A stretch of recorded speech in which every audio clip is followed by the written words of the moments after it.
Good evening, everyone. I'm Councilmember Michael Harris. I'm here with my fellow Councilmember Sue Nowak. We are the Library Committee of the Council, and on behalf of the Council, I want to welcome you to this really exciting evening. We're in for a treat. When we last met as a town hall meeting, we had great hopes as to what the architecture firm would be showing us at this next town meeting, and believe me, we're in for some really exciting news.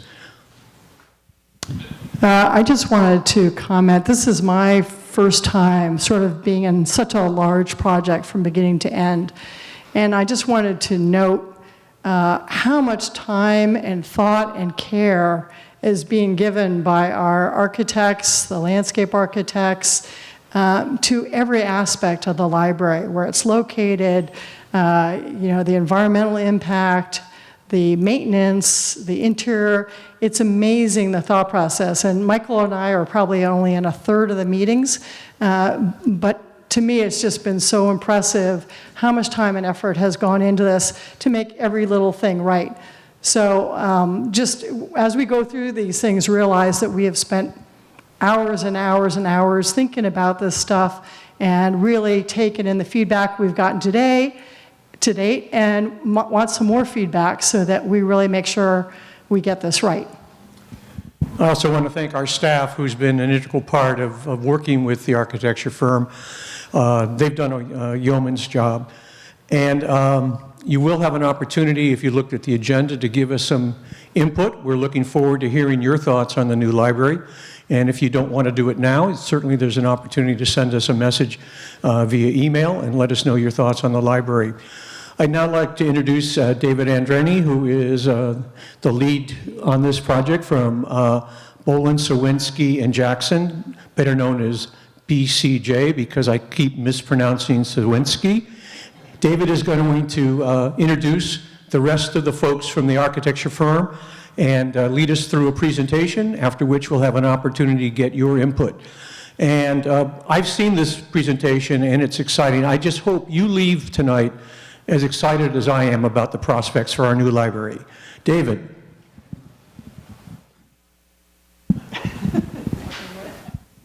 Thank you. All right. Well, first of all, I'm really excited to see a lot of familiar faces. I mean, now I've gotten to really recognize a lot of faces out there, so this is really tremendous. This is what's going to make this building special, really, is the involvement from the community in this process. It's not just about the design team, squirreling off into a corner somewhere designing a building. It's really about this engagement process, so we're really excited about that. I want to just, before I introduce the team, I just want to give you a little lay of the land here, how we're going to organize the evening. We're going to start off by, we've done the welcome in the middle of the introduction.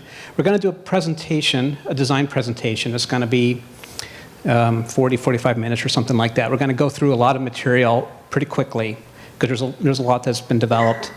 And then what we thought we would do is we're going to have a gallery, and we're going to have these stations, and we're going to ask people to come join us, and you can join one station or another station. The stations will be based on the themes of the conversation that we have here today. And you can leave your comments with us. And we have Post-it notes, we have marker boards, and we want to hear. This way, we feel, is a better way to get your input. This is a really exciting time to be part of to have this kind of meeting. We've done a lot of background work. We've completed the program, which you can pick up on the way out, or you can download it from the website. We've spent some time doing some site analysis. We've determined where we believe the building should be located on the site, and we're going to go through all this in a minute. But we're now also getting to the point where we're thinking about the character and the expression of this building. And we're just beginning to get into that. And that's kind of the fun part, really. That's really the exciting part. So we're going to share some of our preliminary thoughts on that as well, and for both the building and for the landscape. And then we're going to solicit your feedback and answer any questions that you have and move on from there. So, sorry, I'll have to let's do it that way. I forgot to mention, at the end of this, if you stick around, so we thought we'd do this for about 30 minutes to walk through, we'll do a little summation. We'll ask the design team members, there'll be a design team member at each station, And I'll explain this in more detail later. But there'll be a design member at each station, and then we'll get a little summation at the end, what themes have emerged, and do a little share out. All right, so the team. This is not the entire team. This is the tip of the iceberg. There's a big team, lots of great consultants involved. But these are the people that are here today in the room with us. And those who have really participated in putting together this presentation. So from Bullens Whiskey Jackson, myself, David Andrini, we have Carl Backus, Mike Cross, and Alex, Gregor in the background there, and we're all going to be around to help facilitate these discussions. Margaret Sullivan is here, and we all know Margaret. And Maddie is not here today.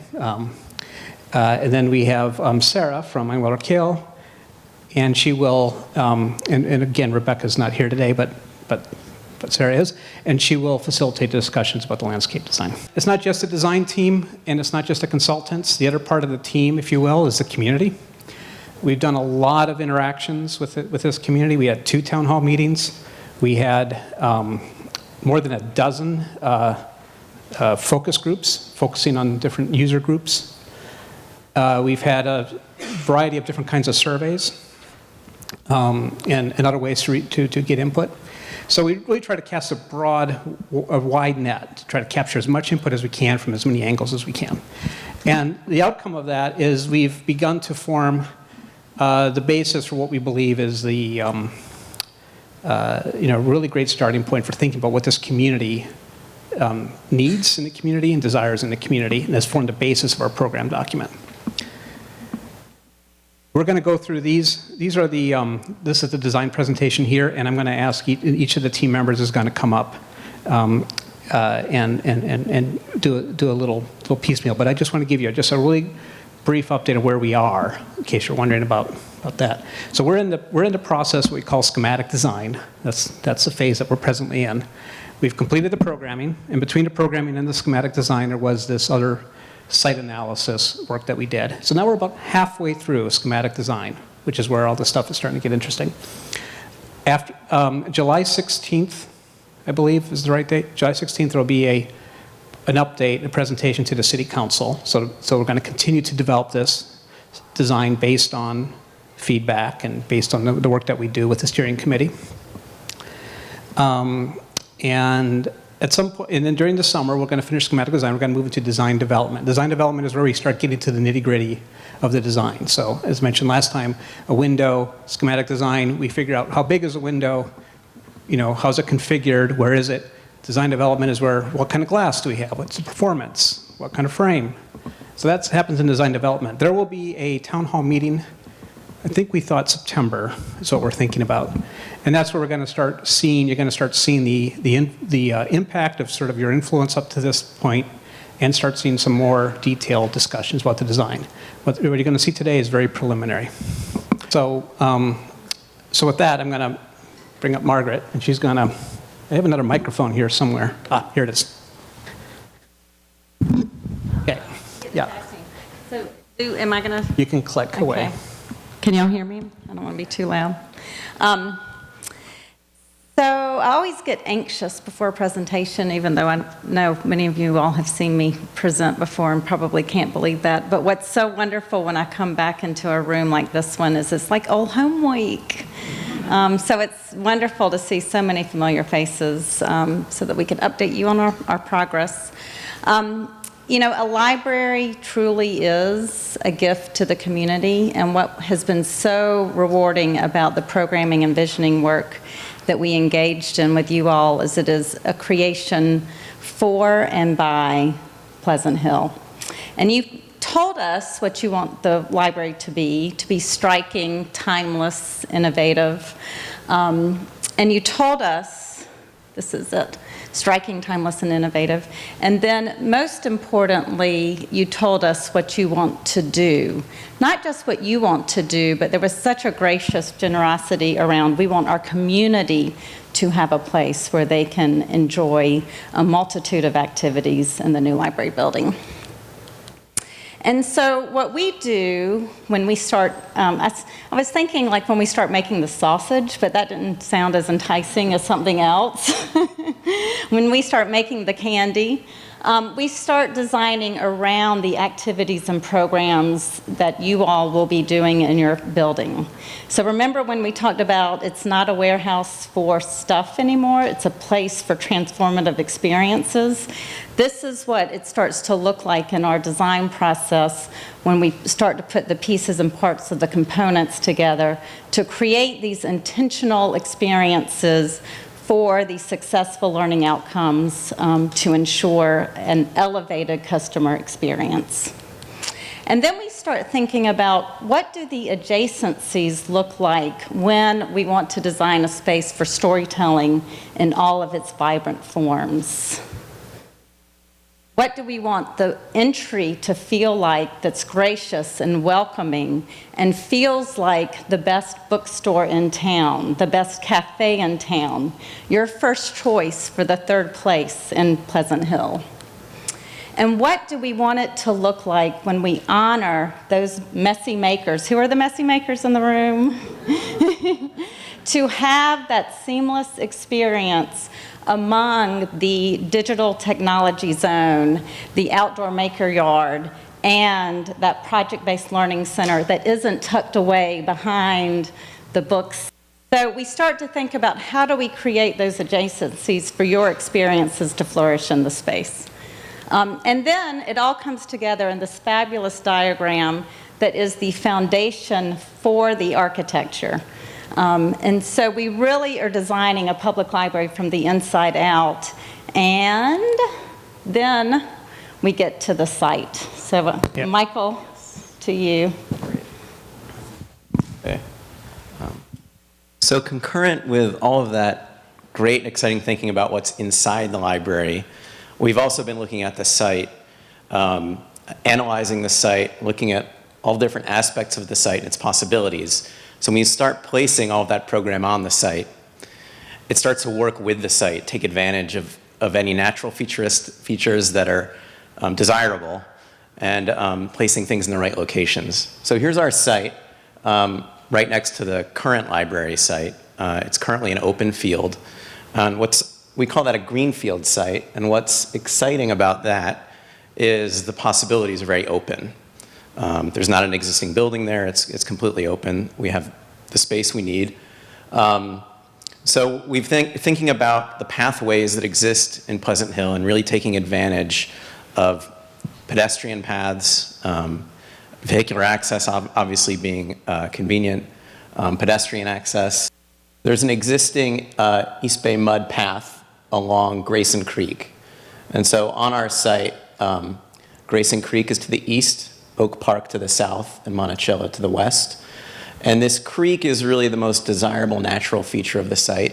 And there's a beautiful mature tree line along that creek and a riparian landscape. And so we're looking to really take advantage of that edge of the site. In this drawing, we're starting to think about these natural features, the edge of the creek, the bike path.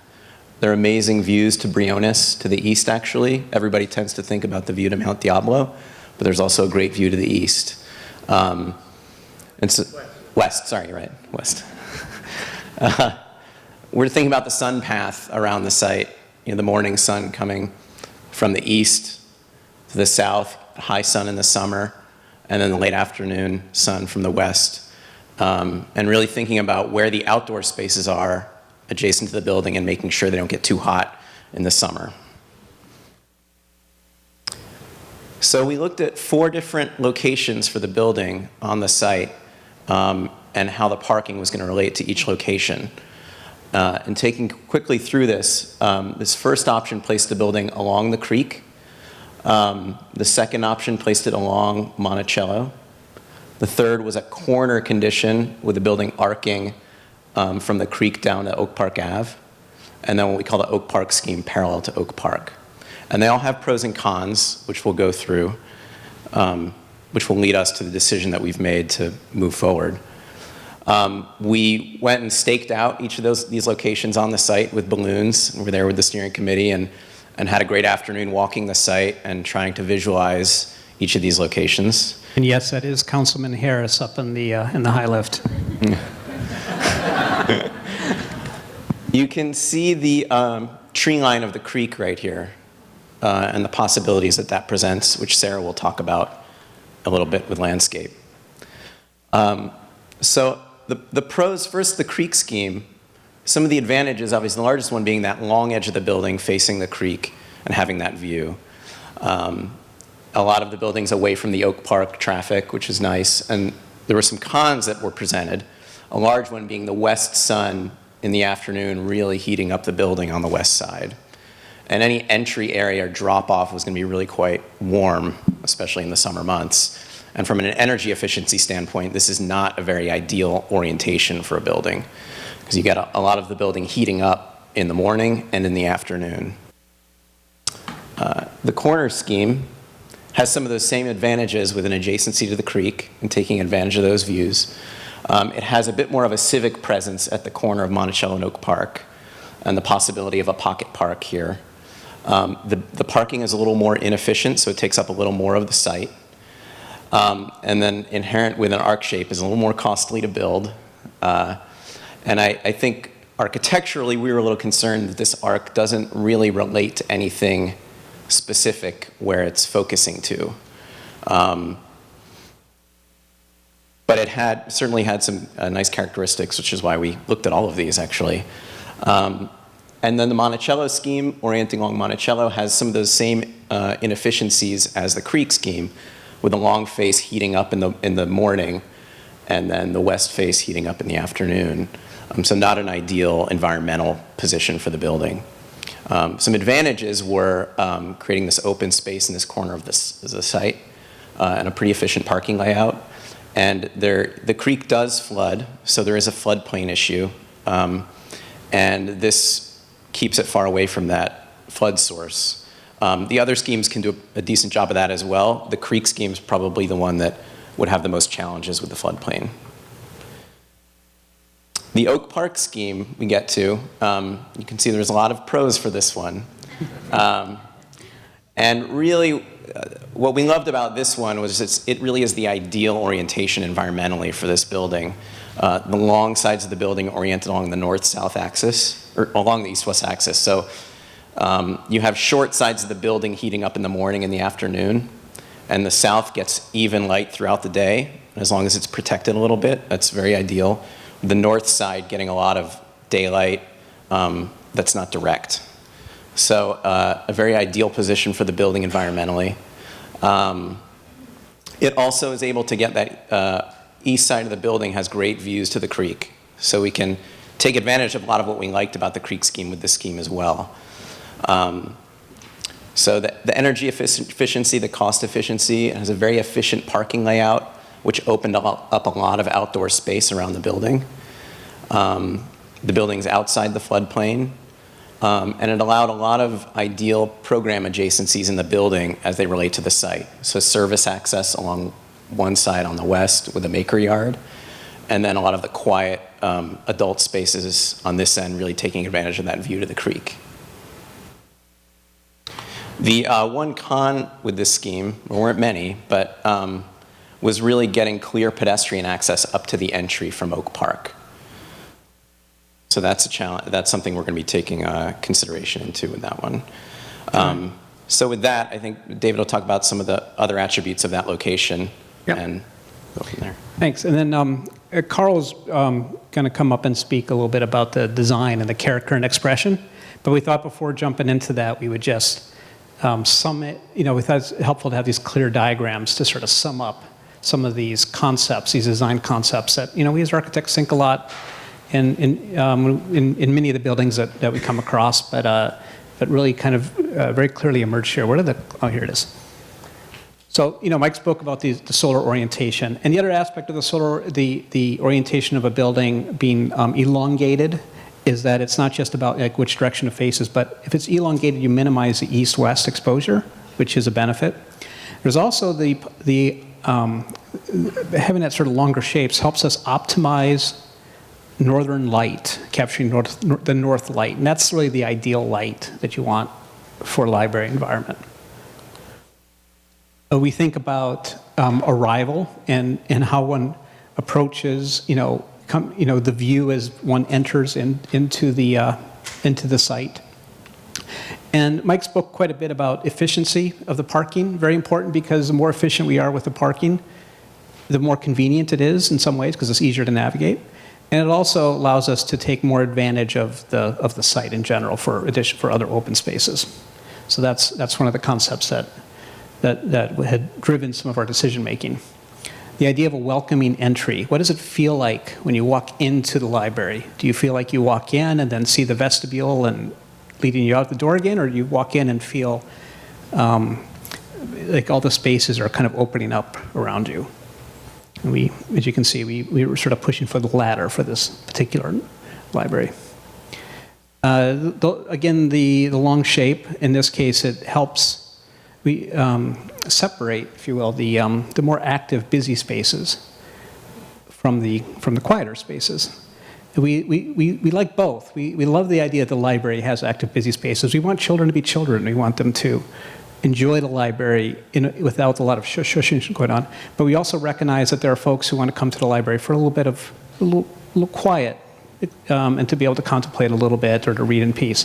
So having a longer building increases our opportunities to do that. So some of you might have been looking at these plans and wondered what all these wiggles were around the plans as we're going through them. But what we're really looking at here is the opportunities to create a variety of scales within the building itself, both from an experiential standpoint when you're inside the building to have that richness, different kinds of experiences when you're in the building, and also from the exterior, finding ways to help the building, help navigating that gap between a big 25,000 square foot building and a residential neighborhood, and how to kind of tie those together in some ways. So those principles, along with this program document that Margaret was sharing, that's another interesting question. How does, the site sometimes has a mind of its own. And so you start trying to force this into different orientations, and sometimes it works better than others. And it just happened to work best on this Oak Park scheme. And as a result, we came up with this diagram, which is a diagram that we shared with the steering committee and talked about what we thought were the virtues of it. And you can see it has, I'm not going to go through it in great detail because we're going to look at a plan here in a minute, but before I jump into that, I wondered if you, Mike or Sue, had anything to say about where we are in terms of our process and development. Well, we're waiting anxiously to complete the deal with the county so that we can take over the site. Those negotiations are ongoing. We hope that those will be completed in the not too distant future. As we mentioned, we're looking forward to your input tonight so that you can help us decide what would be the best way to what would be the best kind of building that would meet our needs. We spent lots of time looking at these 4 different options, and we went back and forth as to what would be the best. We got a lot of input from the professionals. We also got a lot of input from community members. And the Oak Park site certainly looks like it's going to work the best. And as David indicated, the one real negative is the fact that there's no pedestrian access directly off of Oak Park Boulevard. But there are several positives that really stuck in my mind, and I'll let Sue answer on her behalf. One is you don't see the parking lot when you go to the site. One of my major criticisms of our wonderful senior center is the fact that it's way back at the end of the parking lot, and you can't enjoy the architecture and the wonder of that building until you go through the parking lot. And indeed, if you don't know the senior center is there, all you see is concrete. And we didn't want that for this building. We want this building to be welcoming and for you to know, hey, I'm coming to a really wonderful place in the city of Pleasant Hill. We rejected the Monticello one also because we thought that was too stark, that it was too close to whatever other developments are going to go on in that part of the city. So that's part of the rationale that I had. And believe me, I changed my mind several times as we went through this process because I looked at what I saw were advantages of some of the other sites, and I was told, rightly so, that the negatives of ones that I liked initially were not correct. That's especially true because he had named one of those sites the Harris site, and that is no longer the site. So that was a plus for me right there. I think there are a couple of things for me. One, it was the efficiency. Obviously, the creek and outdoor space is really important, and we've heard that from a lot of people, especially being on the site. With the efficient parking here, that leaves us with the most outdoor space that we can use really well to have the library interact with. I initially thought it was going to be parallel to the creek, but this actually gets us a lot more usable space along the creek than the creek option did. So those were our two primary, and then there was some just beneficial tertiary ones, one being the really efficiency of the light, maintaining not too much air conditioning needed, a lot of natural light can be built into the library. So those were really important factors. And I too, I did not think I was going to go with this one initially. And we spent hours going through this. So Michael, at July 16th, there'll be a presentation, and Michael and I, as the subcommittee for the City Council, will be suggesting or proposing to the city that this is the site that we would like to continue on with. And just another couple of factors that helped us decide that this was the right way. As David indicated, the parking was much more efficient, and we could get the number of spaces we needed with less land, so that left more land for landscaping. In addition, this particular layout allows us to take a portion of the parking lot and use it for an outdoor activity if we wanted to close it off. So if we had some kind of a special event and we needed more room, we could do that. It also works better if there's a drop-off or pickup point for the kids at the middle school. We're hoping that the school will come up with another solution, but if they continue to use a library as a drop-off and pickup point, this is the most efficient way for them to do that without interfering with the activities that are going on in the library. Thank you. Okay. Thanks. So, Carl, do you want to, I'll advance the slide here. So, Oh, you got to do this. I needed to plan layout. Yes, thanks.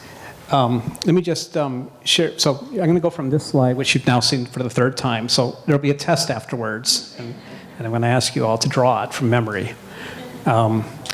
Just wanted to show how this transforms more or less into a plan. And I just wanted to, first of all, make it very clear, this is a preliminary plan. What happens in architecture now, especially with all the digital stuff, is we hardline stuff, and so it all looks very final. This isn't final. This is an idea for the plan as we see it developing. But I'll speak to some of the features that we see here, and I'm going to be brief because I know we want to get to what does a building look like, which we will get to shortly. But what we're trying to accommodate in this plan, in this particular layout, are some of the concepts that we spoke about. So there is, the main idea is a big hall, large continuous hall that has innate in that sort of a lot of flexibility being very important to the library and very functional in terms of the operations, how the library would operate. But we like the idea of creating these nodes of different scaled kind of spaces. So for instance, this one here could be, it doesn't have to be this shape, it's a preliminary idea. But the idea that this could be like where the early literacy is, where the kids would be, with a nice lower ceiling, different kinds of finishes, something outside of the main bay. Similarly, the storytelling space could be in its own pod, or maybe a lounge for those who really want the quiet and they want to be able to shut the door and have a view off to the creek, riparian zone, when it gets especially boisterous. We we put the maker lab on the end over here. The maker space, to us, it became very clear that there's two really distinct aspects of this library that make it really unique. And it's the influence, I think, of the emphasis on the maker space activities and on the storytelling. And those are just like two things that just kept coming back to us. So we like the idea of it having a prominent location, something that's truly visible from the library. And we sort of focus the more boisterous, the more active zones, the children, the kids, more towards this area, the adult collections, the main community reading room down towards this end, with a nice mixture in the middle as well. The welcome space, which is number one, when you walk in. This is this really large welcome area that includes it's not just the the reception desk or the service point, but it also has your lucky day finds. It has your highlighted books. It has access to be there could be galleries and for community showcase. Access to Friends of the Library bookstore, which you see is number 3 up there, directly off of that. And the idea of this sort of cafe space. What is a cafe? That keeps coming up. Are we having a cafe? We call it a cafe. It's cafe-like. It's a cafe vibe. It's tables, it's nice chairs, it's a resilient floor. It's a place where you can have Cheerios while you're reading your books, and nobody's going to call you out on it. So that's the general layout of the plan that we've been looking at, and this has formed the basis for some of the material that Carl's going to now share with us. Good evening. David will be stationed over here on the side with this plan. So if you have any questions about how these activities work, I think he and Margaret will be together to talk more about how the program and the layout kind of work together. You also heard the comment that we kind of work from the inside out. And for the most part, we wanted to make sure that we had a very functional, a very accommodating, very active, and at the same time, a very supportive arrangement of activities and spaces before we even started to think about the architecture or the character of the building. So we've worked a considerable amount in what we call plan, the horizontal plane, and we've actually just started to think about how this would manifest vertically into some kind of building and how that could be expressive of the activity and be a symbol for the community. So we focused on 3 primary ideas, and it's sort of based on what you've heard so far about the organization. This is a very simple diagram where imagine you came to the parking lot, as you saw in the plan. You arrived at the parking, you get out of your car, and forgive us for the faintness of this drawing, but you would approach the entry through a collection of trees. I don't know if we'd call it a grove. You'll hear from Sarah in a moment about what she thinks about this tree. You would enter into a passageway where David was describing the welcoming activities, and in the distance you would see the cafe and the bookstore. So in a sense, this is a drawing, imagine from Monticello looking to the creek. So you have a low space, and then we have what we call a great room that's very accommodating for all these activities, casual seating, stacks for books, a lot of other activities of interactive. And then you heard David talk about the feature space of the Story Lab.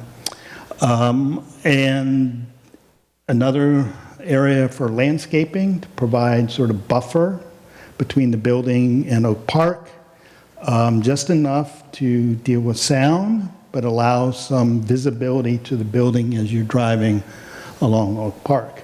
So you'll see that this basic concept emerge over these next 3 schemes. So first one we call gracefully curving roof, which is a structure that's exposed. Here's the grouping of trees. You pass through the entry, a low scale, anywhere from 12 to 14 feet tall. Go into this great room, and it rises up, maybe not quite as high as this space, but something that's kind of volume. So if you can imagine, you just came through this space, you went through a portal of doors, went through a low space, and then you arrived to a taller space. So that's always a feature that when you're dealing with changing of activities and scale, the change of ceiling is quite important.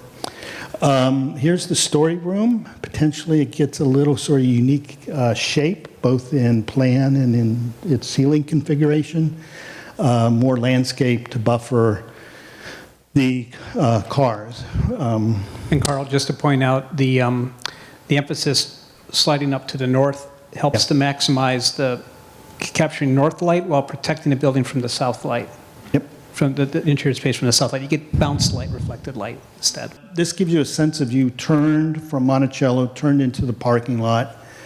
You see this grouping of trees, the entry porch or the entry canopy, this glazing that David just talked about that provides a lot of indirect light entering the space, the maker yard to the side, and out this opposite end, you have a view to the creek. And these drawings will be up in some of these panels so you can see them a little bit more distinctly. A view out towards the creek. This sort of shape, as David's pointing out, has a lot of ample light to the north. You go through this passage entry, the grouping of activities, and then here is the story room and some other spaces on flanking that story lab that are also meant to be relatively low scale in ceiling. So, you know, as David pointed out, we're at the beginnings of this, so we're looking at these roof shapes and, you know, welcoming comments on what you see here, because it's going to be sort of, you know, how does this personality of this building start to resonate with you as a community? So a more familiar shape of a gabled roof with a monitor at the top to let the indirect light. Perhaps it's an expressive structure of wood and some steel rods to help deal with the span. The monitors announce itself as you enter towards the parking lot. It has a sort of more voluminous space, not too dissimilar to the one we're presently in. Again, maybe not quite as tall, but a very articulated ceiling of wood beams, and as I pointed out, the steel tie rods to help its structure. The third one is a flat roof scheme meant in this idea here was an experiment, and we're going to be spending a lot of time with structural engineers, our mechanical engineers, and our acoustical engineers to evaluate all these schemes. Preliminarily, they love the idea of this indirect light coming from the north.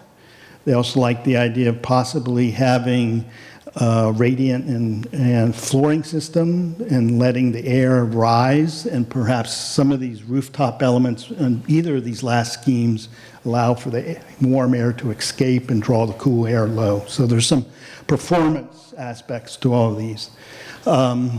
It's a little bit more diminutive in terms of its height, and it's purposely kept sort of low. And, but it creates a sort of very uniform space with these light monitors articulating.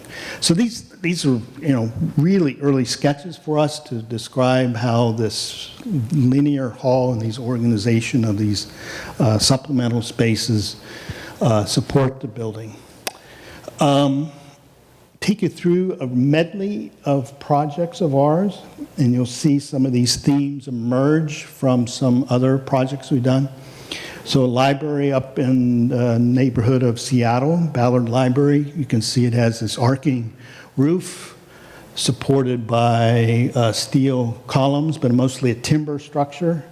It allows for a lot of playfulness in terms of the shape of our building forms underneath this roof.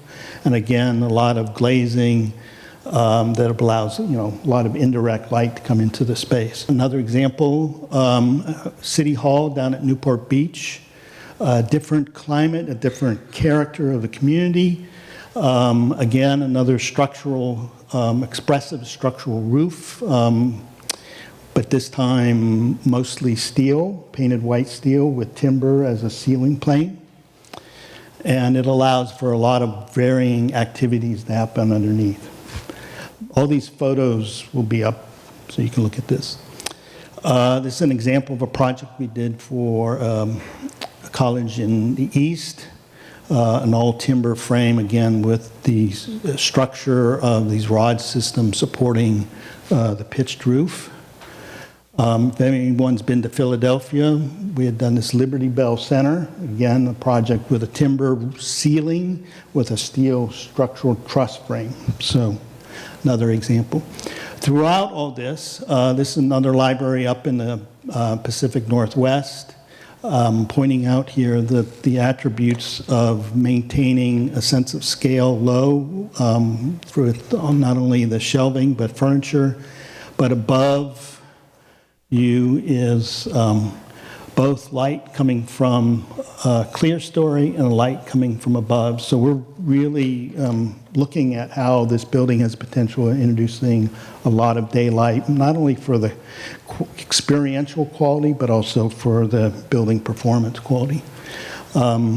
Throughout this, we've talked about scale, so quite important to look at features that bring the sense of the room down to, the appropriate scale for the activity.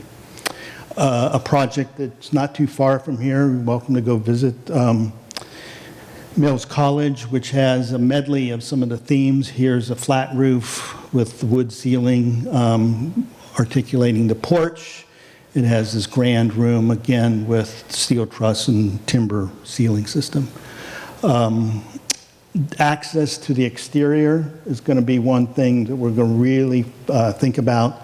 The idea of letting some of these spaces go indoor and out and providing shade from exterior, both from an architectural perspective and potentially for landscapes. So this sort of connectivity from interior to exterior is quite significant.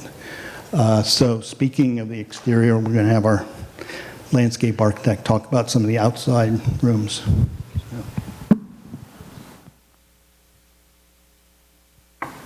Hi, it's great to see you guys. It's been really interesting working on this and going from programming into a site plan for landscape, because you will note as we get into it, landscape is both a backbone of ecology and space and also a nice to have. And so it's kind of an interesting dialogue as you look at my program diagrams versus the rest of the team, and I'll walk you through that. We have put together a very preliminary site plan. We've worked into it to show furniture and scale and some ideas about how it would really work, because it becomes very indistinct if you don't do that in the landscape. So I'll just walk you around quickly some of the things we're imagining, but I want to caution everyone that this is really very preliminary, and so you're seeing some ideas of where we might be going, but we anticipate refining it, making better, keeping the good parts, and taking more input from you all. One of the things that was really important to me was that we had a very strong trail and pedestrian access on the creek side, which you can see in that sort of long curve, because of the entrance issue with Michael had mentioned at the beginning, that you should feel like whether you're coming from the east or the west, it's easy to come in and sort of enter the building, and it feels gracious. We also felt like the creek is a really terrific asset, and as we started to look at this, there was a very interesting conversation about, do you celebrate the creek landscape by getting all up in it or by giving it some room? What's nice about this scheme is that, I think it didn't show strongly, but you'll see it more in the renderings, the whole end of the building facing the creek is imagined to be glazed. So like this, you will get a fantastic view to the creek and the planting there, and a very strong experience of the natural world at that end of the building. We also have a lot of space there, enough to both let the riparian zone of the creek be healthy and not too disturbed, and to add to it and make some spaces that we can get into and really use. So this plan allows both a trail and that open space and a connection to whatever's going to happen north of here.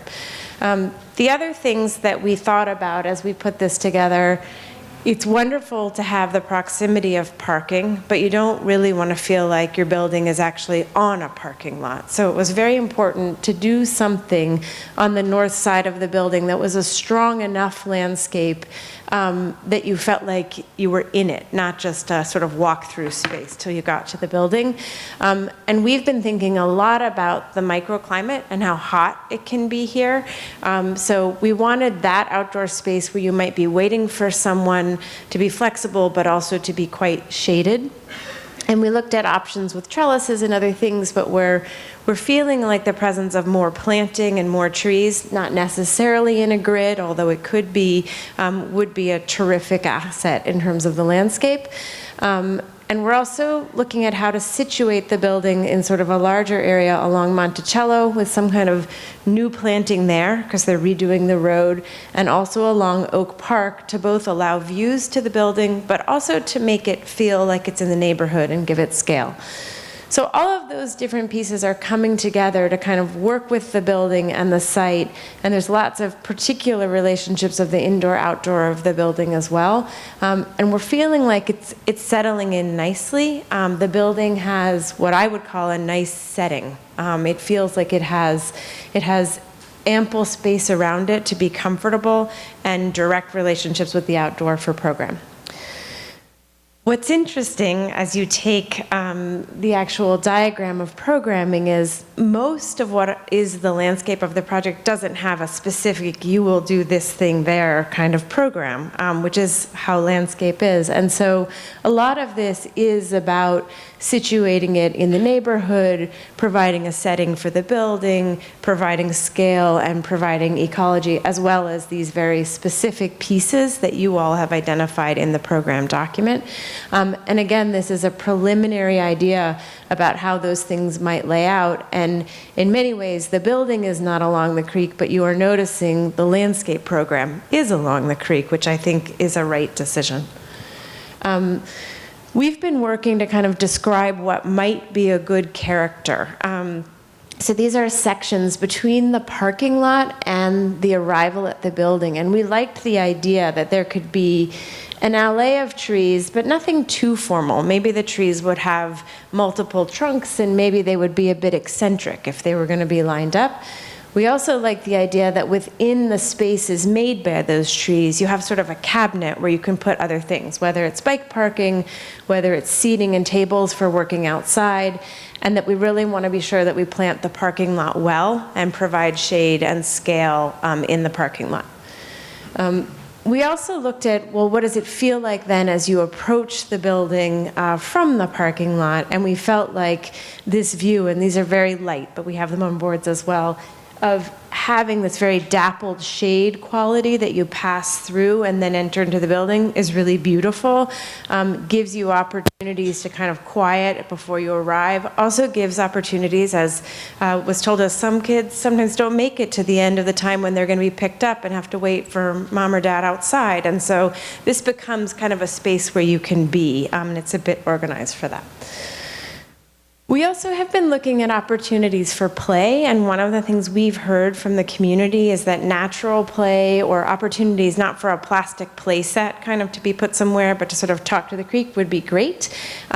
We've worked in a condition between the library and the creek that because we're bringing up the grade, because we're thinking about flood issues, we have an opportunity to make some nice bowls and sort of landform shapes to hold different programs. This one is proposed to be kind of a natural playground. It also would work for performance and kind of informal play. And then those are actually pictures of a heron in your real creek. So there's some pretty terrific stuff happening there already, but you don't really see it. At the end of the building, as we've talked about, there is this idea of a great big glazed wall out to the creek, and we're looking at should there be a kind of quiet glade out there as well with quieter seating, more for adults, and then the trail going past it. And so we're beginning to put those pieces together, and you can see I'm talking kind of equally about the building and the thing it's next to, whether it's Oak Park or the creek or other things to kind of, we're stitching in between. So with that, I think David is ready to give you guys your go at giving us feedback. Really looking forward to chatting with you and getting your comments.